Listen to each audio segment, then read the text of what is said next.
Spider-Man Homecoming, directed by John Watts. So if you're asking yourself who when I say that name, I thought the same thing. So I had to look him up, and he's done some small shorts here and there. He's also worked on The Onion, Fake News, and he also made a movie called Cop Car, which I've heard was actually pretty good. I think they should have went with another director, and I think it kind of shows watching this movie. If you compare, like, let's take Captain America Civil War and compare it to this movie, I think Captain America is directed way better than this movie. I'm not saying this movie's terrible or directed terrible, at least. I'm just saying Captain America was directed very well, and this movie, you can just tell, wasn't directed by as an experienced director. So let's swing right into this. This isn't your typical starter movie, as in it's not technically an origin story like many movies before it. I, unlike a lot of people, don't mind origin movies, and recently a lot of movies have been doing origin stories very well. So I was kind of looking forward to like at least like a good 5 to 10 minutes dedicated to like the origin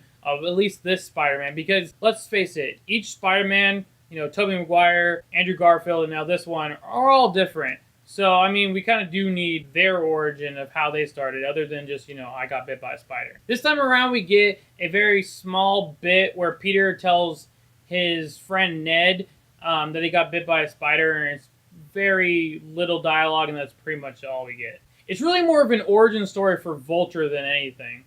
So before I get into anything else, there will be minor spoilers ahead, so if you really want to go into this movie blind and not really knowing anything about this movie, I suggest go watching the movie first and then coming back and watching my review.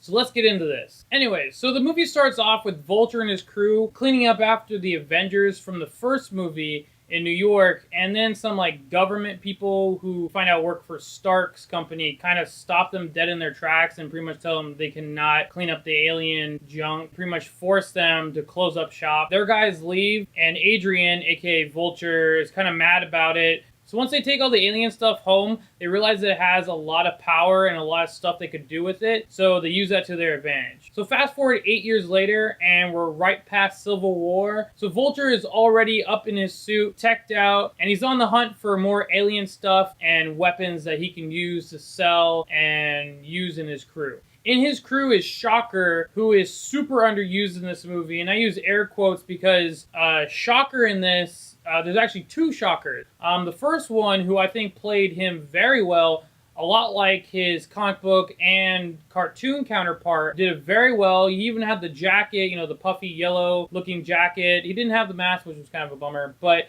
you know, for the very little bit you get to see him play Shocker very well. And then all of a sudden, Vulture just kills him. So that was super lame. And then Shocker 2, or Herman Schultz, takes his place. He puts on the gauntlet and kind of paints the ends of his jacket yellow, I guess. Because all of a sudden his jacket has yellow bits at the end of it. And he is now Shocker. And if you go by his name from the comic books, yeah, that is technically Shocker. I mean, Herman Schultz in the comic books is the main Shocker. But the character in the movie just didn't really seem all too into the Shocker persona. He just kind of seemed like this muscle for Vulture towards the end of the movie. The one thing I didn't get is I saw some behind-the-scenes pictures of Shocker, and they show him like in his mask and like pretty much the full outfit of Shocker, and I was super excited to see that in the movie. And then I don't know where it went. Like, there's no mask, there's no outfit. The closest thing we got was the first guy who was Shocker. So let's talk about Spider-Man. I think Tom Holland plays a near perfect Spider-Man in this, and Peter Parker. It's a lot more like a Spectacular Spider-Man if we're gonna compare it to anything. They say he's 15 in this movie, but I really think they should have aged him up, and he should have been like 16 or 17 at least. More so 17. When Peter isn't in his Spider-Man outfit, it's a lot like a normal high school movie, which is good for the most part. So in the start of this, Peter already has his Spider-Man outfit that we see from Civil War. And this Spider-Man suit, unlike the comic books, cartoons, and the movies before it, is very high-tech. After all, it is made by Tony Stark. Also, I don't know if Spider-Man in this movie has spider sense. I mean, I'm pretty sure he does, but when he's fighting and everything, like, not once does he even act like he has spider sense. I mean, he does have fast reaction time, which I guess you can kind of say is his spider sense, but I'm not saying he needs to say, my spider sense is tingling, but, you know, at least give, that like kind of camera pull or some type of effect, knowing, hey, his spider sense is going off, or whoa, slow motion or something, at least once or twice, just so we know he has spider sense. Also, I didn't really like how overly techy his suit was. It's very much like Iron Man in a sense. I mean, he has an onboard AI. He talks to it kind of like Jarvis. It's not Jarvis, it's a girl voice. But he can track people. He can scan people's faces, look up things. There's this whole like screen that he can see, and it's just so reminiscent of Iron Man, and it just doesn't feel like Spider-Man at all. Also, when he is Spider-Man, unlike in Civil War, he's not very quippy in this. There's a lot of times where he, makes mistakes, or he says things out loud, either when he messes up or when he thinks something is cool, which sometimes is funny, but there's not a lot of one-liners, and I really was just hoping for some funny, quippy one-liners from Spider-Man. And he does say some funny stuff, but it's just not on the level of either Andrew Garfield or like the cartoons. I wanted some funny, quippy one-liner. But when he is in the suit, it is pretty cool. I like seeing him do all these flips and swinging on his web and playing with his different, web combinations and his fighting, even though there's not much fighting with him in this movie, which is kind of a bummer. It's more him doing recon or saving people, kind of, or more so just learning about what his suit does throughout the whole film. Ned is Peter Parker's probably best friend in this movie. And once he finds out Peter is Spider-Man, he probably becomes one of the most annoying characters in this movie, at least to me. He is always trying to blow his secret in school. He's always like whispering to him pretty loudly, or talking about like, hey, can you do this as Spider-Man? Can you do this as Spider-Man? Like really loudly. And I'm like, dude, just shut up. Like, you're trying to ruin it for your friend and like blow his cover. And I was just really hoping Peter would just like nudge him or something. He does get better later down the movie. He's not as annoying. He's not asking so much or being really loud about it. And he becomes a lot more tolerable to the end of the movie. Liz is the love interest of this movie. Not Gwen Stacy, not MJ, just this Liz chick. She's pretty good for this film, I would say. I mean, good for her first crush. I do like their, scenes that her and Peter do have. They're pretty genuine, I would say. The whole high school element going on there. But I say she does work for this film. Zendaya plays Michelle, who's in a decathlon with Peter, Liz, Flash, the whole nerdy group. When you do see her, you notice, she has no makeup on. Her hair's really messy. I don't know if she's either tired all the time or just stoned, but she just has like this, look to her, and she's just like, what? Yeah, okay. Like, just this disheveled look to her. And, she kind of seems like a bum, but she's just really smart in this. And later in the movie, she says, oh, my friends prefer to call me MJ, which I really hope they don't go that route, because not only is her name Michelle in the movie, not Mary Jane, but it's just like, she acts nothing like Mary Jane.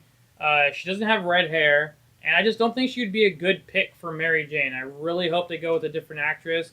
They can keep her in the movies, but, her character wasn't really that interesting. She was kind of like this, like, loner type of chick, which is the complete polar opposite of what Mary Jane is. On to Flash, which is probably the worst casting choice in the whole movie. I like Tony in a lot of his other roles that he plays, but in this, he just is horrible. It's just a bad pick. He is like a nerdy, douchey kind of jock who is small, pretty much the same height as Tom Holland's Flash. Like, he's just a really awkward Flash. Like, he's just a nerdy douche, pretty much. He's in the decathlon with Peter, which makes no sense. Like, I want a Flash who's, like, tall, 6 foot, has some height on Peter, blonde, kind of stupid, that dumb jock mentality. I want that out of a Flash, because that's the Flash that's always been in a Spider-Man movie or comic book or cartoon.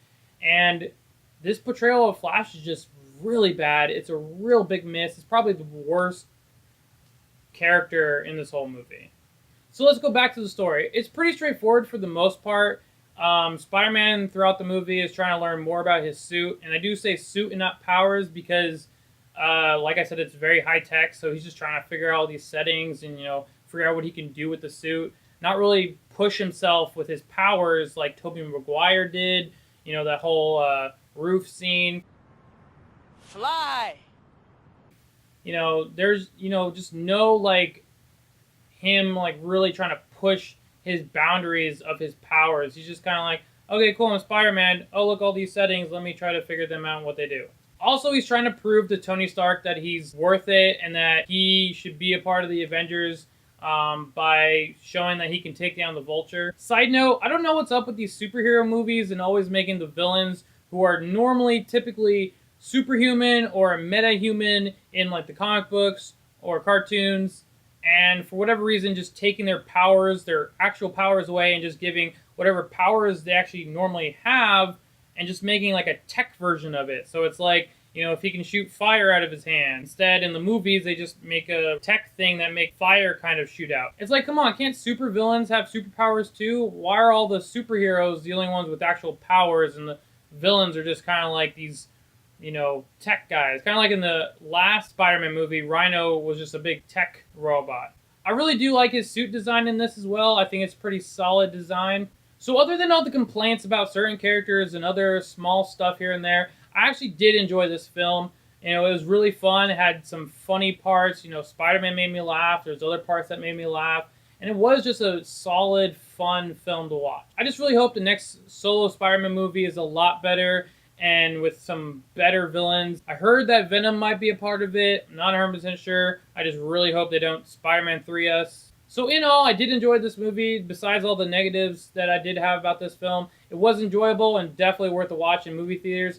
So this is why I give Spider-Man Homecoming an 8 out of 10. If you guys like this review, hit that thumbs up. And if you guys want to see more reviews, hit that subscribe button. And thanks for watching.